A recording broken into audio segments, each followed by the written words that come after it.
नमस्कार सभी को। तो जैसे आज आपने टाइटल देख लिया है, अमोघ स्क्रू ढीला पार्ट 9। तो जैसे पिछली बार अगर आपने मेरा वीडियो देखा था तो आपको पता चला होगा कि ये जो है ये सीरीज़ एंड होने वाली है और उसके बाद देखूंगा कि मैं क्या सीरीज़ शुरू करूं। चलिए, तो देखते हैं कि अमोघ स्क्रू ढीला ने क्या बकवास किया है यहाँ पर। रस तो वास्तव में भक्ति नहीं है। इसलिए जितना निराकारवादी होते हैं ये भी भागवत की कथा करते हैं। जो निराकार करता है ये भी वो सुनने वाले कहता है रस क्या कहता है, देखो वो तो भागवत में ही है। तो भागवत में कथा सुना करके आखिर बोल देंगे एक तू भी निराकार लो। तो इसीलिए वास्तव में रस तो भक्ति रस में ही है और भक्ति ही अल्टीमेट कंक्लूजन है। नमस्कार सभी को। तो अभी आपने देख लिया ना कि अमोघ स्क्रू ढीला जो है वो क्या कह रहा था। वो ये कह रहा था कि ज्ञान में रस नहीं है, इसलिए जब भागवत सुनाते हैं तो सुनने वाला भी सो जाता है, सुनाने वाला भी सो जाता है। मतलब एक तरह से एक जड़ अवस्था में लोग चले जाते हैं, कह के बोल रहा था। ठीक है, तो देखते हैं कि क्या वास्तव में ऐसा है।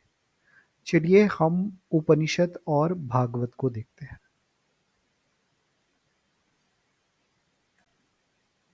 तो ये छांदोग्य उपनिषद 7:23-1। यो वै भूमा तत्सुखम न अल्पे सुखमस्ति भूम एव सुखम भूमा तु एव विजिज्ञासितव्यः इति भूमानं भगवो विजिज्ञास इति। तो यहाँ पर सनत कुमार जी ने कहा, that which is infinite is the source of happiness, there is no happiness in the finite, happiness is only in the infinite, but one must try to understand what the infinite is. Narada replied, Sir, I want to understand the infinite. तो यहाँ पर सनत कुमार जी कह रहे हैं कि जो happiness है, जो आनंद है, उसका स्रोत, उसका सोर्स जो है वो अद्वैत, अनंत अद्वैत ही है। ठीक है, तो there is no happiness in the finite, तो द्वैत में कोई आनंद नहीं है। Happiness is only in the infinite. हाँ, तो जो आनंद है वो हमें अद्वैत में ही मिलता है, but one must try to understand what the infinite is. इसलिए ये अद्वैत क्या है ये हमें जानना है। और नारद जी को पूछते हैं कि मुझे ये अद्वैत क्या है, ये मुझे आप समझाइए। ठीक है, चलिए अभी तैत्तिरीय उपनिषद देखते हैं। भृगुवल्ली चैप्टर नंबर 4 और वर्स नंबर 9। तो मैं ये पढ़ता हूँ कि जब क्या है कि he who thus knows departing from this world attaining the annamaya then the pranamaya then attaining the manomaya then attaining this विज्ञानमया then attaining आनंदमया traversing these worlds। तो क्या है कि यहाँ पर जो है, यहाँ पर आपको मैं थोड़ा सा बैकग्राउंड बताता हूँ। बैकग्राउंड ये है कि भृगु जाके पूछता पूछता है अपने पिता वरुण से कि भाई ये ब्रह्म क्या है। ठीक है, तो वो बोलता है जगत जिससे आया है वही ब्रह्म है। तो पहले वो अन्नमय में चला जाता है, फिर प्राणमय में चला जाता है, फिर मनोमय में चला जाता है, फिर विज्ञानमय कहता है, फिर आनंदमय। और आनंदमय के पार जो साक्षी चैतन्य है उसको वो ब्रह्म जानता है।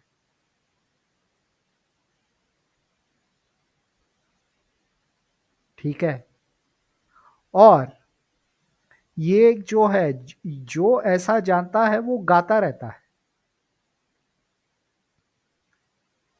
और वो क्या गाता रहता है, oh I am food, I am food, I am the food eater, I am the food eater, I am the food eater, I am the combining agent, I the combining agent, I am the first born of existence.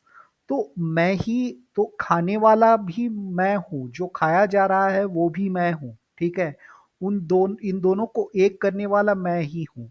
हाँ, और जो सबसे पैदा हुआ है मैं ही हूँ, देवों से प्रथम मैं ही हूँ।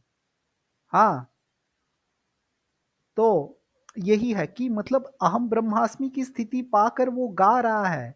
तो गाना कब गाते हैं? जब आप आनंद की स्थिति में हो तब आप गाना गाते हो ना। तो मतलब ये क्या है? ये कोई जड़ स्थिति नहीं है, ये आनंद की स्थिति है। और मैं आपको उपनिषद का प्रमाण दिखा रहा हूं। चलिए हम इनके मतलब भागवत भी हमारी है, तो चलिए भागवत पुराण में देखते हैं। तो सुखदेव जी जो है परीक्षित को उपदेश देते हैं।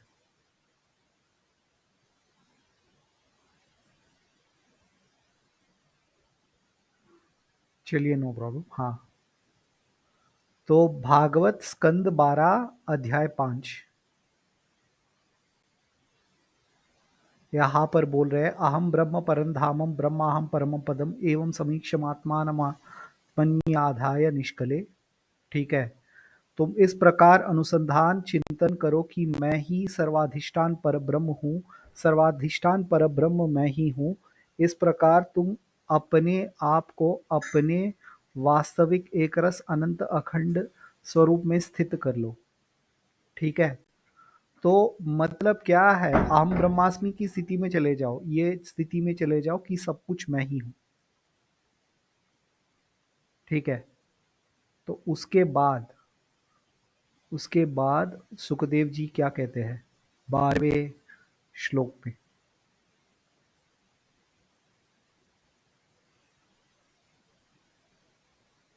हाँ, दशंतम तक्षकम पादे लेलीहानम विशाननी न द्रक्ष्यसि शरीरम च विश्वम च पृथगात्मनः। उस समय अपनी विषैली जीभ लपलपाता हुआ अपने होठों के कोने चाटता हुआ तक्षक आए और अपने विषपूर्ण मुख से तुम्हारे पैरों में डस ले, कोई परवाह नहीं। तुम अपने आत्मस्वरूप में स्थित होकर इस शरीर के और तो क्या सारे विश्व के अपने से पृथक ना देखो। तो मतलब यही है कि तुम किसी को भी पृथक ना देख पाओगे उस स्थिति में। तो तब हमारे सुखदेव परमहंस मतलब सुखदेव जी ने क्या कहा है? भगवन तक्षकादिभ्यो मृत्युभ्यो न बिभेम्य हम प्रविष्टो ब्रह्म निर्वाणम अभयम दर्शितम त्वया। भागवत स्कंद नंबर 12 अध्याय 6 श्लोक नंबर 4। भगवन सुखदेव जी को बोल रहे हैं, आपने मुझे अभय पद का ब्रह्म और आत्मा की एकता का साक्षात्कार कर दिया है। अब मैं परम शांति स्वरूप ब्रह्म में स्थित हूँ। अब मुझे तक्षक आदि किसी से भी मृत्यु की निमित्त से अथवा दल के दल मृत्युओं से भी भय नहीं है। मैं अभय हो गया हूँ। मतलब अभय की स्थिति आ जाती है, शांति की स्थिति आ जाती है, आनंद की स्थिति आ जाती है।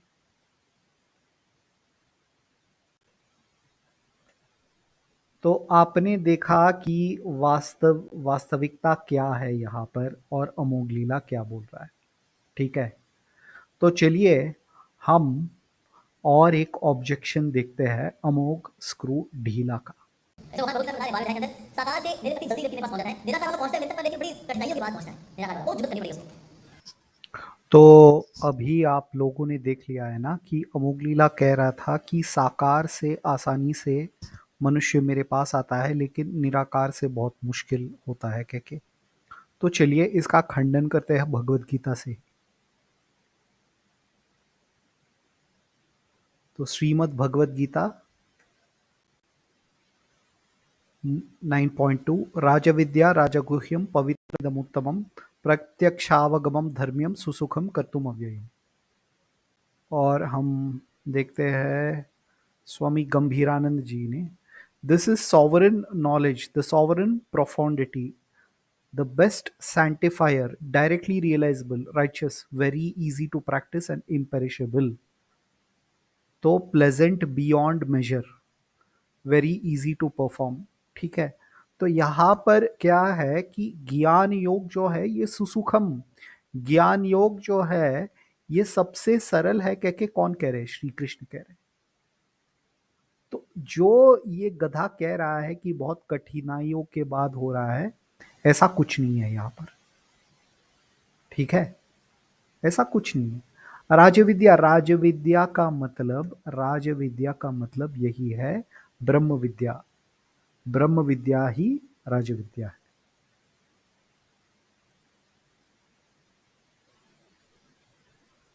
और एक मिनट, मैं देखता हूं कि 9.3 में शायद और एक श्लोक है।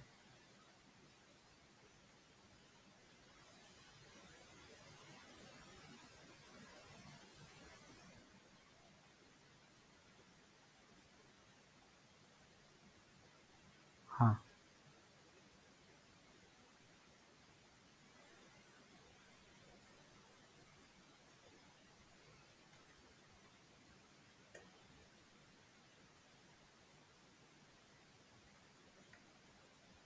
चलिए। और भी बहुत सारे श्लोक है भगवत गीता में जो दिखाते हैं ज्ञान के समान कुछ पवित्र नहीं है, कह के खुद श्री कृष्ण बताते हैं भगवत गीता में। नहीं ज्ञानेन सदृशम पवित्रम इह विद्यते, कह के बोलते हैं, शायद उसी अध्याय में बोलते हैं। तो चलिए हम और एक ऑब्जेक्शन देखते हैं अमोघ स्क्रू ढीला का, और इससे क्या होगा, इससे इस ऑब्जेक्शन के बाद वीडियो एंड हो जाएगा। ऐसी जो गीता प्रेस में बहुत फेमस ऑथर हुए श्री राम सुखदास जी, उन्हें शुरू शुरू की टिप्पणियां की थी भगवान को निराकार बताते हुए, लेकिन आखिर में उनको ये बात का रियलाइजेशन हुआ कि वास्तव में व्यक्ति साकार है, भगवान जो है साकार है, सच्चिदानंद स्वरूप है, रमा विष्णु सच्चिदानंद रूपम। तो आखिर में उन्होंने भगवान को एक लेटर लिखा है क्षमा का, भगवान मुझे क्षमा कर दीजिए, मैंने अपने जीवन की शुरुआत में आपको निराकार बताया, मुझे क्षमा कर दीजिए। आपको दिव्य आपका स्वरूप है भगवान, मैंने आपको निराकार बताया, वेरी सॉरी, क्षमा कर दो। At the and he devotee, तो निराकार वाली अल्टीमेट डिवोटी बनना ही पड़ता है, उसके साथ निराकार के अंदर कोई रस नहीं है। ठीक है, ओके। तो ये आखिरी ऑब्जेक्शन है अमोघ लीला का। तो ये बोल रहे थे कि गीता प्रेस में एक फेमस ऑथर हुए थे स्वामी राम सुखदास जी, उन्होंने बोला था, उन्होंने अपने जीवन के अंत में बोला था कि भगवान मुझे क्षमा कर दो, मैंने आपको निराकार बताया। भाई वास्तविकता ये है कि उन्होंने अपने शिष्यों को ये बताया था कि मेरी जीवनी के बारे में मत लिखो। क्लियर कट इंस्ट्रक्शंस उन्होंने दे दिए थे। ठीक है, इसलिए किसी को भी आप कहीं पर भी देख लीजिए, राम सुखदास जी के जीवन के बारे में लोगों को पता नहीं है। ठीक है, मैं क्लियर कट बोल रहा हूं आपको, किसी को पता नहीं। और अब मैं दिखाता हूं गीता 14.27 में स्वामी राम दुख सुखदास जी का कमेंट्री।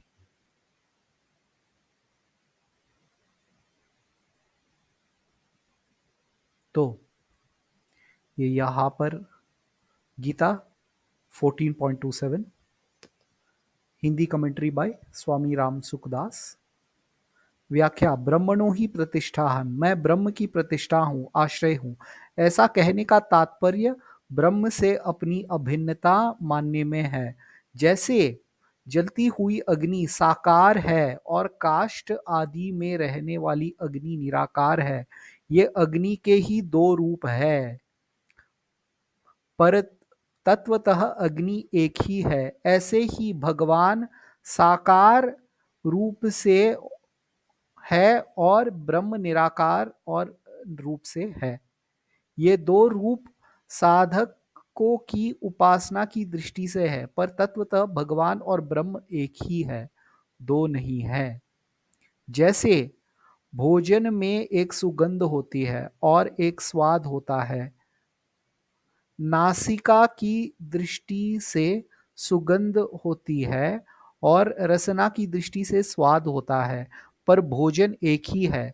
ऐसे ही ज्ञान की दृष्टि से ब्रह्म है और भक्ति की दृष्टि से भगवान है, पर तत्वतः भगवान और ब्रह्म एक ही है। अब मुझे ये बताओ, ये यहां पर स्पष्ट कह रहे हैं कि ज्ञान की दृष्टि से ब्रह्म है और भक्ति की दृष्टि से भगवान है। हाँ, और अग्नि जो है काष्ठ के अंदर निराकार है। हाँ, काष्ठ के अंदर रहने वाली अग्नि निराकार है, ये देखो। और साकार अग्नि भी है, मतलब दोनों एक ही स्वरूप उन्होंने माना है। ठीक है, तो अगर ऐसे व्यक्ति बोल रहे हैं कि आप भेद मत करो साकार और निराकार में, हाँ, एक आप भेद कर मत करो, तो अमोघ लीला की क्या मजाल, मतलब आप सोचो कि ये खुल्लम खुल्ला कैसे झूठ बोल रहे हैं, खुल्लम खुल्ला, बेशर्मों की तरह। जो व्यक्ति खुद कह रहे हैं कि साकार और निराकार में कोई अंतर नहीं है, और वो कहता है कि सॉरी भगवान, उन्होंने बाद में जाना कि भगवान जो है वो साकार है, कह के। ये बकवास है। तो चलिए, हमने जो है हमने ये देख लिया है कि अमोघ स्क्रू ढीला ने क्या बोला था। हाँ, हमने देख लिया कि कैसे वो कितने झूठ बोलता है, और जो वो बोलता है शास्त्रों के विरुद्ध है। उसको अपने खुद का सिद्धांत पता नहीं है, उसको कुछ पता नहीं है, फिर भी बकवास करता रहता है, अपने सिद्धांत के विरुद्ध बोलता है। ये सब हमने देख लिया, ठीक है। तो यही है कि अभी ये सीरीज एंड होने वाला है। ये इस मतलब ये सीरीज एंड हो चुका है। इससे, इस वीडियो से ये अमोघ स्क्रू ढीला इस्कॉन का खंडन का सीरीज एंड हो चुका है। हाँ, और देखते हैं कि अगली सीरीज से फिर आपके साथ मिलते हैं। हाँ, तो अगर आपको ये वीडियो पसंद आए तो एंजॉय कीजिए, और चैन अगर अगर आपको और ऐसे मज़ेदार वीडियोस चाहिए या देखना है तो सब्सक्राइब कर लीजिए चैनल को। हाँ, ऐसे मज़ेदार वीडियोस आते रहेंगे। हाँ, शायद एक थोड़ा ब्रेक रहेगा मेरा, कि हाँ कुछ, और फिर उसके बाद और एक सीरीज शुरू करेंगे, एक मज़ेदार सीरीज। हाँ, और हाँ, ये जो मैंने मिनी सीरीज स्टार्ट की है, ये मिनी सीरीज चलती रहेगी। तो यही है। तो इससे जय श्री राम, जय श्री कृष्ण, हर हर महादेव, श्री मात्रे नमः, गणेशाय नमः, सभी देवताओं को मेरा नमस्कार।